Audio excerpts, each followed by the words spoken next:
Hi, this is Ben Baxter with Accent Software.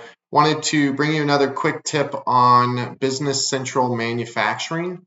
This one's specifically around capacities. And we've noticed a lot of people seem to struggle with this, how to properly set it up, how to establish capacities within your organization. So I wanted to step through it today. So we're going to look at the capacity menu. I am in the manufacturing manager profile.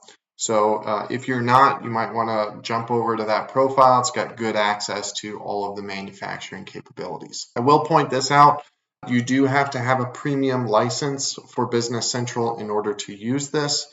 If you do not see anything manufacturing, check your user experience within the environment and make sure it is set up for premium. Now, within Capacities menu, I'm going to jump over to Work Centers. And we're going to focus in on a specific work center that I have set up for this particular demonstration. So this work center is set up with a single shift calendar. I do have the days split up with 8 to noon as a first part of the day, then a half-hour lunch, and then time in the afternoon. So we'll see that as we calculate capacity. Now, I've already calculated the capacity based on a single capacity, so one work center and a single shift. So when we go and look at the load for this work center, we will see that capacity calculation. So for the year 2024, on each day there is 450 minutes, 450 minutes available per day, broken up by, again, the 8 to noon and then 12:30 to 4, giving me my capacity calculation. So that's, again, single day operation with a capacity of 1. Now, if that work center is a group of people or a group of machines that I don't need to specify specific people, I just want to account for their availability, I can always adjust the capacity on the work center without defining the specific machines or the specific people that work within that group. So if I change this to capacity of 3, and then I go back and calculate that work center capacity, then we're going to go ahead and restrict it to just that specific work center. What we're going to see is the load has been then increased to account for 3 people or 3 machines. And so I have an available capacity of now 1350, where before it was 450. And so you can see, again, the capacity calculated by time of day, broken out in my case by day. And this is the available capacity. I do not have this work center listed on any production orders, otherwise you would see some load calculation. So this is availability that's there, ready to be used. Now what we're going to do is we're going to back this down, and I want to show you a different way of doing something similar. Okay, so we're going to take that down back to 1, and I'm going to run it to adjust the calculation back down to the previous load amount. And so again, just to be fully transparent here, we're back down to 450 minutes per day. Now, within work centers, so within our work centers, we can be very specific and define individual machines or individual people, which allows us to assign different costs or set up different, for machines, setup times and run times, change different efficiencies. So I have maybe 5 press brakes, but some of them are less efficient because they're older models. And so they may take longer to set up, or they have a longer run time.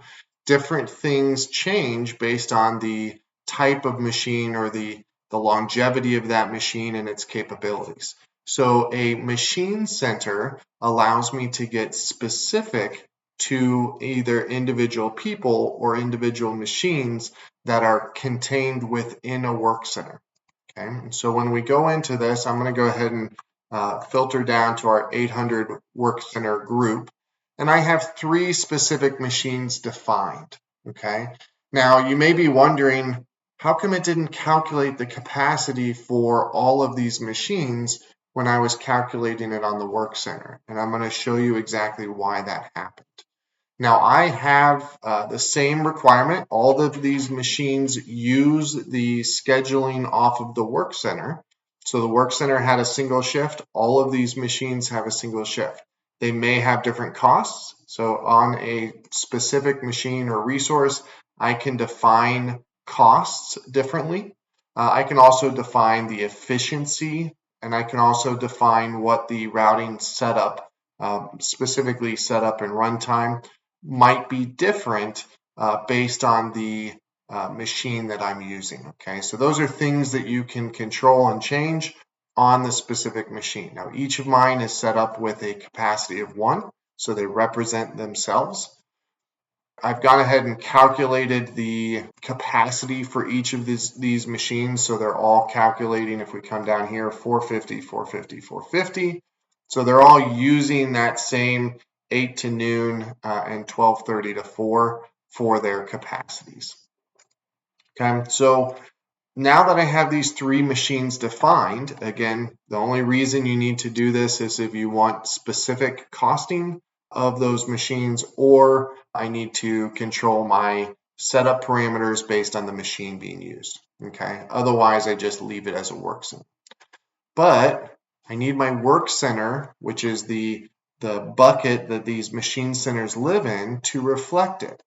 Now, if I come in and I simply change the capacity here, that doesn't future-proof my system, right? It basically forces me to control the capacity of the group by this field here, which is not what we want. We want to take all of the capacities from the machine centers, the specific machines or people, and we want to consolidate it on our work center. So instead of using the capacity field now, I'm going to come and check this consolidated calendar. What this does is it looks to my machine centers, looks at the calculated capacity for them, and rolls it up to my machine center, or it rolls it up to my work center so that I have a single capacity calculation for the overall group. And the reason this future-proofs it is because now if I take a machine offline, or if I add additional machines, now my work center is going to factor that in to my consolidated calendar. So every time I calculate my work center capacity, it would factor in, oh, didn't mean to try to delete it. It would factor in my machine center's capacities. So now we're going to calculate this one more time. Again, we'll be specific to our work center. We'll say OK. And so even though this work center has a capacity of 1, which isn't necessarily reflective of how many machines, the load is calculating based on the machine center capacity. So now you can see it's 1350, and that is because it is a roll-up of the calculated machine center capacity now feeding the load availability of my work center. So this is a way to best utilize, best future-proof your system. Again, you need to talk to your partner, talk to us about how work centers and machine centers work together. How do you use them properly on a routing? When I get into advanced scheduling options, how do I best utilize those tools? Those are all things you want to factor in. But again, right now, if I'm just using work centers, I can control it with the capacity field. If I'm using a combination of work centers and specific machine centers, I want to make sure I use that consolidated calendar option so I can have those machine center calculations roll up to my work center. So I hope this information was useful to you. Again, there's a lot to the Business Central manufacturing module. You want to make sure you get it set up right from the beginning, but you can always make adjustments as your business changes or as you learn more about the Business Central software.